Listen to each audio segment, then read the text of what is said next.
Philip, I'll send it back to you. Okay, looks like we have a nice week ahead. Shayla, thank you. Now let's take a look at some of our headlines on this Saturday morning.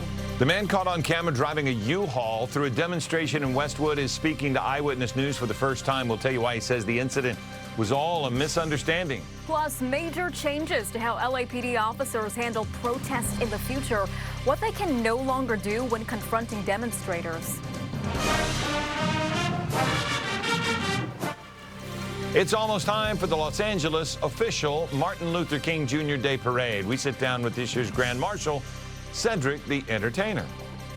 Now, Southern California's news leader, ABC 7 Eyewitness News. Good morning. Thanks for waking up with us. It's 5 o'clock on your Saturday. I'm Irene Cruz. And I'm Philip Palmer. Federal officials in Minneapolis can no longer detain or tear gas peaceful protesters.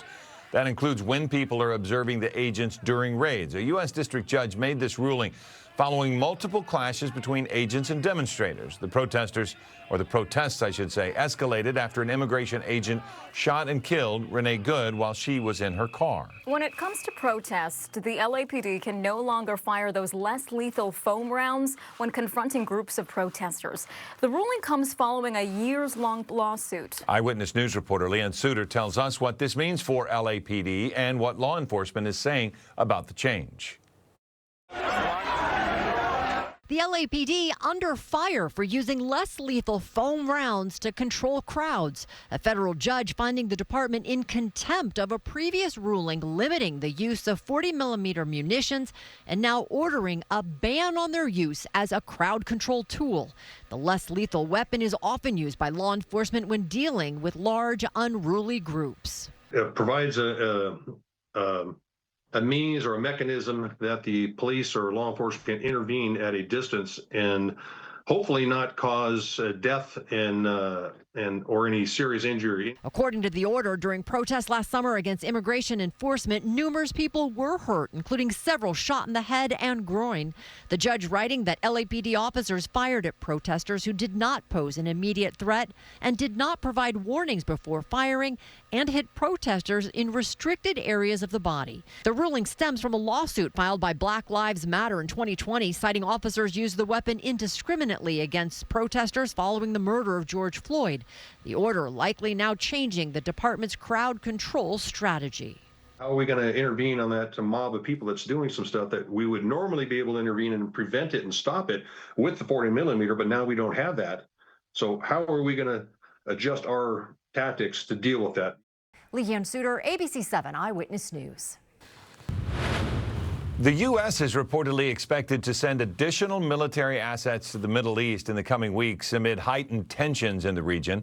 ABC News says the added firepower would serve as a deterrent to attacks against U.S. bases. It comes as Iran continues cracking down on protesters, calling for an end to clerical rule. Activists estimate nearly 3,100 people have been killed. President Trump threatened military action, but says Iranian leaders have now called off mass hangings of demonstrators.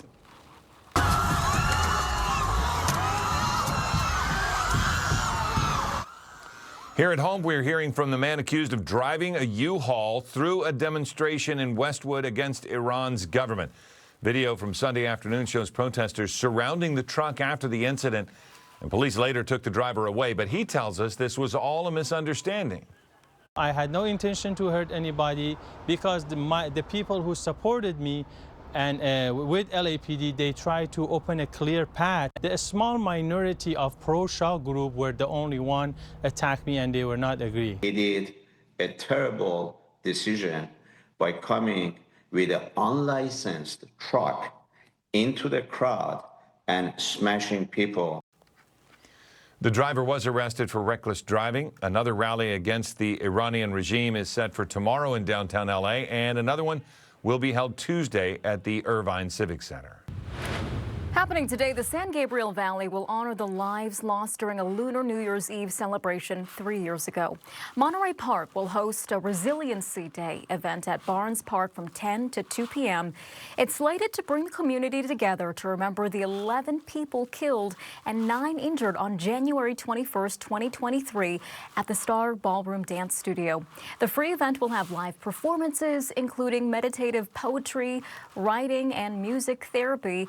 The shooting shooter, a 72-year-old Hemet man, shot and killed himself inside a van at a strip mall in Torrance the next day. This weekend, cities and towns across the country will celebrate the legacy of Dr. Martin Luther King Jr. Here in Southern California, the festivities kick off with the 43rd annual parade and celebration in Gardena. Gardena actually held the very first MLK parade west of the Mississippi River back in 1973, and it's still going today.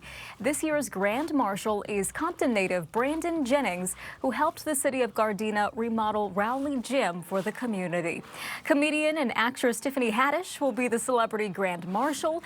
The parade steps off at 10 a.m. at Junipero Serra High School and ends with food trucks, retail and resource booths, and a battle of the bands at Rowley Park. And we invite you to join ABC 7 as we broadcast the Los Angeles official Martin Luther King Day Parade on Monday. This year's Grand Marshal is Cedric the Entertainer, and our Michelle Fisher talked with him about what it means to have that role. We're just days away from the Los Angeles official Martin Luther King Jr. Day Parade, and this year's Grand Marshal is ready to roll. And when I ride past, give me a wave. Do this one, or do this one, or like the salute big. Give me a salute. Cedric the Entertainer teasing everything from the car he'll be riding in. It's a Rolls Royce. To the clothes he'll be wearing. When you think Grand Marshal, think grand. The hat will be something that should be talked about. And expect to see Cedric's castmates from the neighborhood, who he invited to tag along for what he calls a family reunion. You get there and you meet up with folks, and you see people you haven't seen in a long time, and it's that kind of celebratory energy that I want out there on Monday. Although known for his humor, it's the comedian's heart that resonated with parade chairman Danny Bakewell Sr. He's a great guy, very, very active and involved in the community, and he's a friend. ABC 7 was there as Cedric's Kyle's Family Foundation and the Brotherhood Crusade helped fire victims with free car leases last year. Cedric honoring Dr. King's legacy with his ongoing philanthropic work. The service that you provide to others is actually the thing that'll lead you to greater places in life. Those places and opportunities seem to be endless as Cedric prepares for Joe Turner's Come and Gone on Broadway this spring and a new Audible sitcom called Big Age in February. But first, Parade Day, and Cedric the Entertainer wants to see you Monday. Be there, be a part of it. It's going to be great, all right? Michelle Fisher, ABC 7 Eyewitness News. Good Saturday morning. All right, we're starting off our weekend with some cooler temperatures, mostly clear out there in Malibu. You can just see the Santa Monica Pier off in the distance.